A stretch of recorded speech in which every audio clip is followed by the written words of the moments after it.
En Russie, une véritable hystérie a commencé. Le chef du ministère des Affaires étrangères de la Fédération de Russie, Sergueï Lavrov, a appelé les Russes à s'isoler eux-mêmes du monde civilisé et à construire leur propre civilisation russe. Et il a ajouté que Vladimir Poutine a été envoyé aux Russes d'en haut. Il dit que c'est Dieu lui-même qui dirige la Russie par les mains de Poutine. Quant à son compagnon de beuverie, Dimitri Medvedev, il a déclaré que si la Russie perdait l'opération militaire spéciale, alors la Russie elle-même n'existera tout simplement plus, c'est pourquoi tous les Russes doivent aller mourir au nom de Poutine et de la Russie. Et tout cela sur fond de frappes continues contre la Fédération de Russie.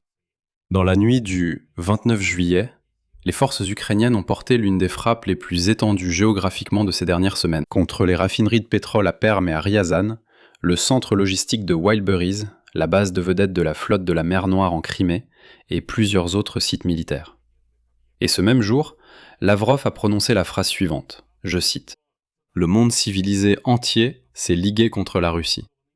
Et il a appelé à transformer la Russie en, je cite, « une civilisation indépendante avec une limitation de l'influence étrangère ». Eh bien, attendez-vous à ne plus avoir Internet comme en Corée du Nord. Et le vice-président du Conseil de sécurité de la Fédération de Russie, Dimitri Medvedev, a appelé les Russes à préserver la Russie au prix de leur vie. En général, examinons la chronologie des frappes ukrainiennes contre la Russie et le contenu des déclarations des responsables officiels russes séparément. Parce que, excusez-moi, mais c'est déjà une forme de folie. Alors commençons cette émission par un rapport militaire, avec des informations sur les frappes contre la Russie cette nuit. Ensuite, nous passerons à ces déclarations tout simplement folles de Sergueï Lavrov et Dimitri Medvedev. Donc, tôt le matin du 29 juillet, des drones ukrainiens ont massivement attaqué la ville russe de Ryazan. Le gouverneur de la région de Ryazan, Pavel Malkov, a déclaré qu'apparemment, suite à la chute de débris de drones, un incendie s'est déclaré dans des zones industrielles. Selon l'analyse des images des témoins oculaires, l'une des cibles de l'attaque était le centre de tri Wildberries dans le parc industriel de Ryazan, près du village de Tiouchevo. La société Wildberries a confirmé l'évacuation du complexe logistique à Ryazan en précisant que la décision a été prise conformément aux exigences de sécurité. D'ailleurs, à ce jour, 15% de la capacité totale des équipements a officiellement été détruite par le feu. Comme l'a dit Poutine, « Travaillez mes frères ». La deuxième cible à Ryazan était la raffinerie de pétrole de Ryazan, qui appartient au groupe Rosneft. Cette entreprise, soit dit en passant, fait partie du top 5 des plus grandes raffineries de Russie et assure près de 5% du volume total du raffinage du pétrole dans ce pays. L'usine a déjà été frappée auparavant. Après l'attaque du 15 mai, il avait suspendu ses activités quelque temps. Le président de l'Ukraine, Volodymyr Zelensky, a confirmé dans la matinée du 29 juillet que la raffinerie et le centre logistique de Ryazan avaient été touchés. La distance jusqu'à la cible à Ryazan était d'environ 360 km depuis la frontière ukrainienne. La deuxième grande cible de cette nuit a été le kraï de Perm de la Fédération de Russie. Là, des drones ont frappé la raffinerie de pétrole Lukoil Permneft-Orgsynthes, endommageant l'installation de traitement du pétrole AVT5. Le gouverneur du kraï de Perm, Dimitri Makonin, a confirmé que, je cite, « plusieurs drones ont été abattus à l'approche », en précisant que personne n'a été blessé. C'est-à-dire, je souligne, les forces de défense de l'Ukraine agissent avec une grande précision, voilà, sans perte inutile. Pas comme les Russes. L'usine Permneft-Orgsynthes de Perm figure parmi les 10 plus grandes raffineries russes et est la deuxième plus grande usine de Lukoil après celle de Nijni Novgorod. En un an, cette usine traite environ 13 millions de tonnes de pétrole. La précédente attaque contre cette usine a eu lieu le 7 mai, après quoi l'entreprise a complètement cessé la production de produits pétroliers. Et maintenant, ils ont décidé de simplement achever définitivement l'usine pour qu'elle ne puisse jamais redémarrer. Outre le raffinage du pétrole et la logistique, les forces ukrainiennes, selon l'état-major des forces armées ukrainiennes, ont également frappé plusieurs cibles militaires cette même nuit. Le lieu de stationnement des vedettes rapides de la flotte de la mer Noire de la Russie, près de Mezvodnoï, en Crimée occupée, une station radar dans la région de Briansk, ainsi que des installations de stockage et de préparation de drones d'attaque à Donetsk, occupés. Le ministère de la Défense de la Fédération de Russie a déclaré avoir intercepté 295 drones ukrainiens sur le territoire de plus de 10 régions de Russie et en Crimée occupée.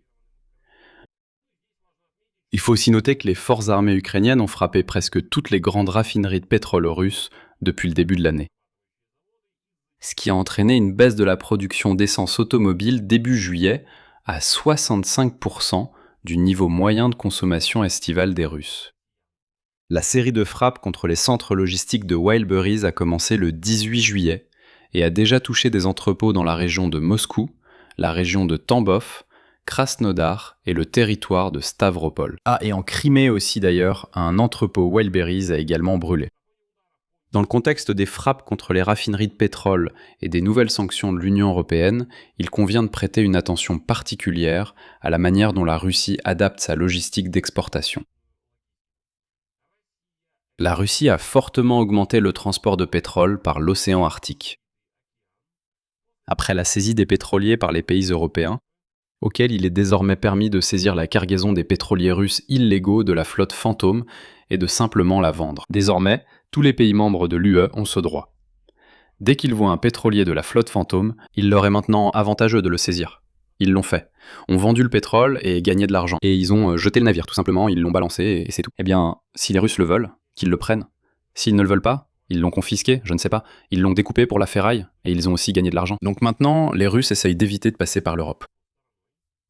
Malgré le fait que Vladimir Poutine, la veille, appelait bravement sa flotte navale à défendre courageusement ses pétroliers contre les pirates européens, comme il disait, regardez, tout ce que l'Europe fait avec les pétroliers, c'est de la piraterie, la marine russe peut y capturer des Européens.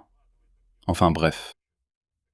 Il a tenu un discours plein de bravade, mais comme on le voit, finalement les Russes ont décidé de simplement passer par l'océan Arctique. Mais il y a aussi un revers de la médaille.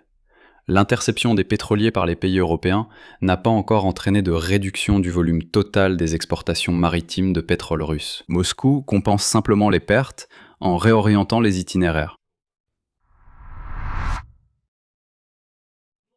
Eh bien, passons maintenant à ma partie préférée de cette émission, aux déclarations hystériques des responsables russes. Et vous savez, ici, je ne sais pas s'il faut en rire ou en pleurer, parce que ça a juste l'air et ça sonne un peu inquiétant. Le chef du ministère des Affaires étrangères de la Fédération de Russie, Sergueï Lavrov, a sorti aujourd'hui une absurdité exemplaire, qui ne fait que souligner. La Russie passe définitivement derrière le rideau de fer, derrière lequel il sera impossible de jeter un coup d'œil. Ensuite, une citation de Lavrov. Écoutez simplement.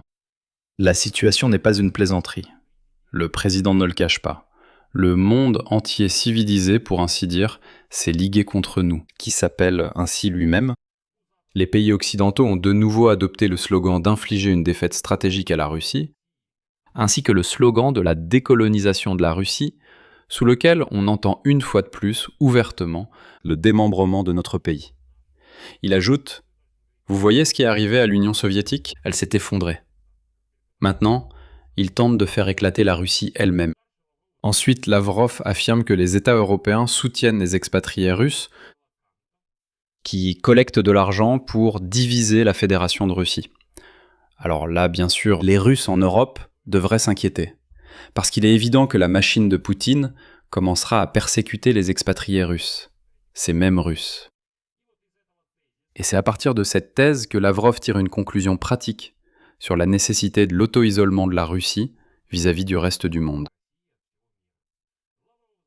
Lavrov a déclaré que l'intérêt national de la Russie est de devenir, je cite, « une civilisation indépendante et d'assurer de manière fiable la sécurité de ses frontières, afin de limiter l'influence étrangère sur la Russie. » Une civilisation indépendante. Il dit, je vais traduire, la logique, dit-il, c'est de s'isoler du monde et d'ériger un rideau de fer. Nous allons nous enfermer sous un dôme, nous couvrir et vivre ici comme une civilisation à part, pour que, Dieu nous en préserve, l'Occident n'ait aucune influence. C'est tout simplement l'Union soviétique. Et si jamais quelqu'un tombe sur un djinn américain, vous imaginez ? Comment osez-vous ? C'est inapproprié. Nous avons notre propre civilisation, avec des laptis, des kokochniks et une bouteille de vodka.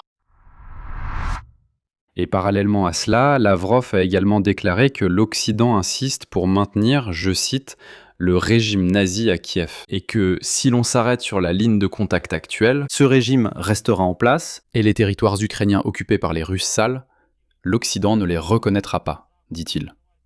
Comment est-ce possible ? Nous avons conquis ces territoires, mais ils ne les reconnaissent pas.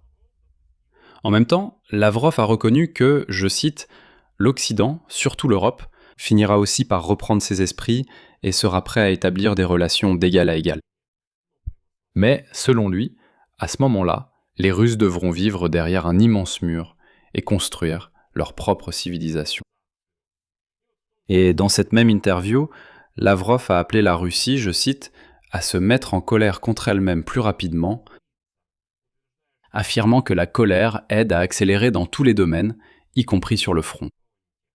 En somme, il dit « Si on vous frappe, mettez-vous en colère ». Et dans une déclaration séparée, Sergueï Lavrov a annoncé que, attention, la Russie reçoit de l'aide d'en haut, liant cela à la nomination de Vladimir Poutine en tant que président. Il dit que c'est une intervention divine. C'est Dieu lui-même qui est intervenu pour que Vladimir Poutine devienne président de la Russie. Si vous pensez que j'exagère, que je plaisante, trouvez cette interview, lisez-la, rejoignez ma chaîne Telegram, j'y mettrai spécialement toutes ces citations. Et là, c'est vraiment du délire. Lavrov a de nouveau répété que Vladimir Poutine a été envoyé aux Russes par le ciel et que la Russie, à travers Vladimir Poutine, je cite, est directement gouvernée par Dieu, qui a approuvé l'opération militaire spéciale en Ukraine. Je suis désolé, mais là, c'est carrément la merde, camarade. J'ai vraiment peur de vivre en réalisant qu'il existe un pays avec des gens comme ça. Mais ensuite, Lavrov a sorti une citation vraiment choquante. Il a dit que le fait que des raffineries de pétrole et des entrepôts Wildberries brûlent partout en Russie, c'est la faute de l'Occident. Vladimir Poutine déclare « Il n'avait pas prévu la guerre comme ça ». Il dit « Russes, ne croyez pas que c'est de notre faute. Poutine n'avait pas l'intention que tout se passe ainsi. » Il dit « Il avait prévu la guerre normalement, de façon à ce que les Russes n'en ressentent pas les effets. Mais si vous ressentez quelque chose, c'est la faute de l'Occident. » Citation de Lavrov. Nous avons lancé l'opération militaire spéciale dans des conditions où la société était calme, confortable et globalement satisfaite de son niveau de vie. Et le fait que cela ne convenait pas non plus à l'Occident, c'est un fait. C'est l'Occident. Il ne voulait pas que notre société soit paisible. Il voulait l'exciter contre le pouvoir. Il préparait des provocations. Ils ne peuvent pas concurrencer honnêtement. Ils ont peur de la concurrence honnête dans tous les domaines.